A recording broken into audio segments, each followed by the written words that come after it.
사랑하고 존경하는 39만 세종 시민 여러분, 안녕하십니까? 조치업을 지역구로 두고 있는 국민의힘 김강훈 의원입니다.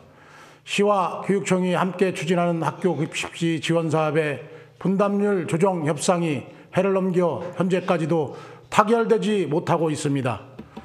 시민과 학부모님들의 우려가 큰 만큼 아무쪼록 양 기관은 상호 소통과 이해를 통해 하루빨리 합의점을 찾아내야 할 것입니다.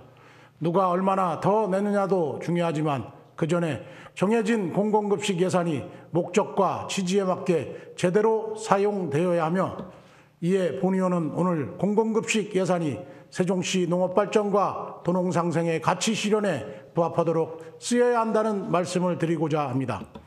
세종시는 학교급식법과 세종특별자치시 지역농산물 공공급식 지원에 관한 조례에 따라 지방보조금으로 학교급식비를 지원하고 있습니다.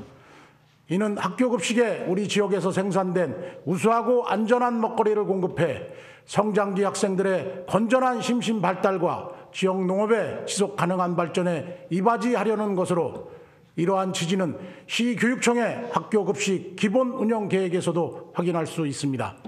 그러나 공공급식 지원센터가 학교에 공급한 식재료 내역을 살펴보니 실상은 이와 상당히 달랐습니다. 지난해 공공급식 지원센터가 학교나 유치원에 공급한 식재료 총 공급액 477억 원 중 농산물 공급액은 약 99억 원이고, 그중 세종산 비중은 38억 정도에 불과해 총 공급액 대비 8%도 안 되는 수준입니다. 반면 즉석 조리식품, 조미, 가공식품 공급액은 92억을 넘고, 음료, 과자, 초콜릿, 빵, 떡 등 가공식품 공급액은 60억에 달하며 수입산 과일 공급액도 9억이 넘었습니다.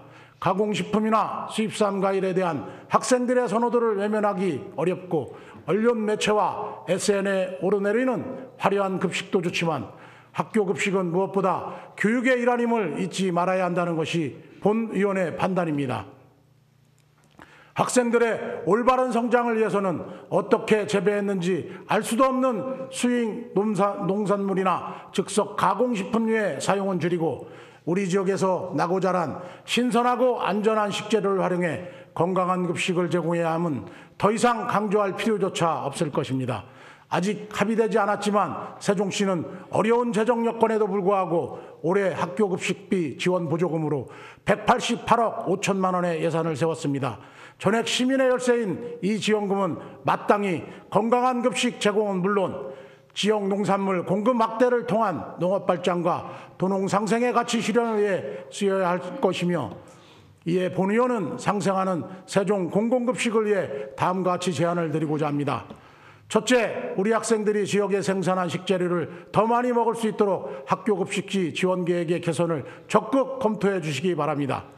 본 의원은 확인해 보니 이미 강원, 충남 등 많은 지자체가 무상급식 식품비 지원 시 지역산 우선 조건을 두고 있었고, 전남 경북의 경우 농산물 구입 관련 금액은 별도 부가지원금으로 분리해 지역 농산물 공급량을 보장하고 있었습니다.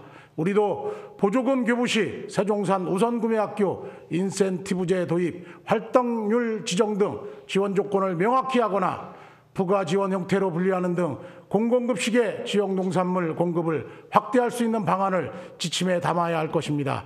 둘째, 공공급식의 지역 농산물이 적정가에 안전적으로 공급될 수 있는 구조를 만들어야 하며, 이를 위해서는 공공급식 지원센터의 역할이 매우 중요하다는 것이 본 의원의 판단입니다. 공공급식 지원센터는 우선 급식의 공급구조 개선과 유통단계 축소로 급식에 대한 농가 직납의 문턱을 더욱 낮추고 질 좋은 식재료가 공급되도록 해야 합니다. 또한 생산자는 한 해 농사가 들어간 모든 비용은 아니더라도 최소한 경영비와 자기 노력비만큼은 보장돼야 다음 농사를 준비할 수 있으므로 안정적인 판로 확보와 적정 가격 보장으로 생산자에게 신뢰를 주고, 이를 통해 급식재료 수급 안정성을 확보하며 나아가 학생들에게 건강한 지역 농산물을 제공하는 선순환 구조 구축을 위해 전력을 다해야 할 것입니다.